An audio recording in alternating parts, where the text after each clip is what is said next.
आणि माझी विनंती आहे, राज्याचं पर्यावरण खातं आता आमच्याच जिल्ह्याकडे आलं आहे असं मला माहिती आहे.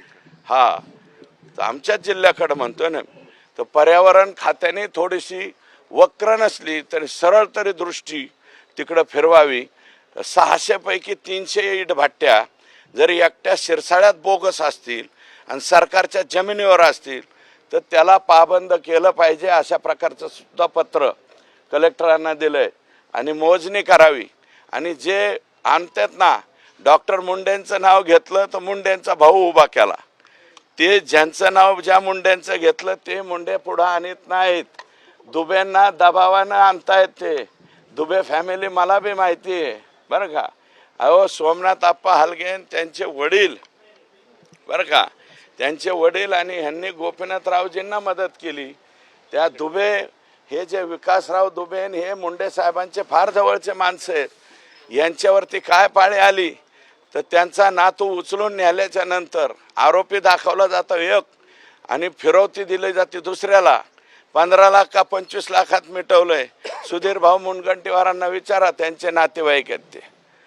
आणि इथं योगेश म्हणून एक पोरगा आहे त्यांचा नातेवाईक, त्याला विचारा बीड मधला, त्याचा फोन नंबर देतो. सीआयडीने 2 महिलांवर मागच्या 2 दिवसापासून जबरदस्त नजर ठेवली. काल एक महिला केजमध्ये दिवसभर बसून ठेवली होती. हा त्यांचा तपास ऐका, तपासाचा भाग आहे. सीआयडीने कोणाला तपासाला बोलव कोणाला नाही बोलवायला मी काय म्हणजे वरचा हे आहे काय कोणी ब्रह्मदेव वगैरे, तसं नाही. त्यांच्या पद्धतीने सीआयडी तपास करेल.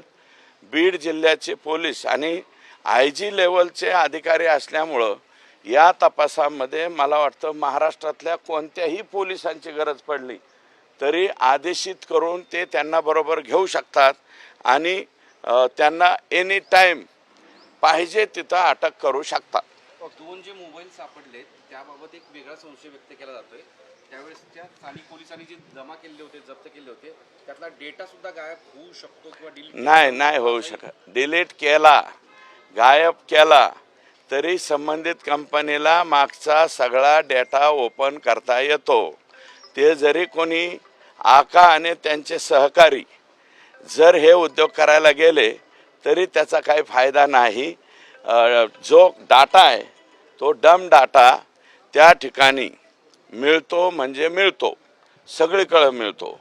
16 कॉल गेलेले एक बड्या नेत्याला, 16 कॉल गेलेले बड्या नेत्याला नाही मला हत्याच्या 4 तासामध्ये. हे बड्या नेत्याचं मी सांगतो ना, बडा नेता कोण हे मला माहीत नाही, परंतु यातल्या आका 101% कदाचित लाईव्ह जे दाखवलं गेलंय, मी पहिल्यापासून म्हणतोय.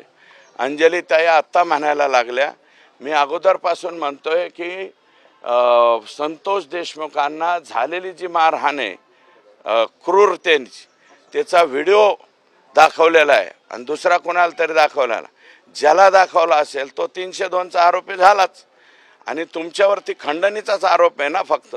मग तुम्ही अटक व्हायला का घाबरताय? याचा अर्थ 100% सरळ आहे की तुम्ही संतोष देशमुखच्या खुनामध्ये सरळ आरोपी आहात. फक्त देवाच्या कृपेला किंवा मी प्रार्थना करतो आकाचे आका त्यात सापडू नाहीत. त्यांनी जरा आणि मला वाटतं ते नाही सापडणार. मी आज तरी त्यांच्यावर आरोप करणार नाही, पण आकावर मात्र निश्चितपणे करणार आहे. कारण आकांना फोन घेऊन कुणाला कोणत्या भाषेत बोलायचं त्यांची स्टाईल वगैरे सगळं माहिती आहे मला. आणि हे मला वाटतं फेसबुक व्हॉट्सअपमुळं त्यांची स्टाईल जरा जास्तच बदलत गेली. आता बोलताना तुम्ही म्हणाले की आकाचे ते नाही सापडणार असं म्हणाले, ते काही कळालंच नाही. एक मिनिट ऐका, मी कोणावरती आतापर्यंत फक्त आका म्हणत होतो, पण ज्या अर्थी त्यांच्यावरती खंडणीचा गुन्हा आहे हा त्या कंपनीनं दाखल केलेला आहे. तर सुरेश धस बीडमधल्या ढेपाळलेल्या सगळ्या कायदा सुव्यवस्थेवर आणि आरोपींवर या ठिकाणी बोलत होते.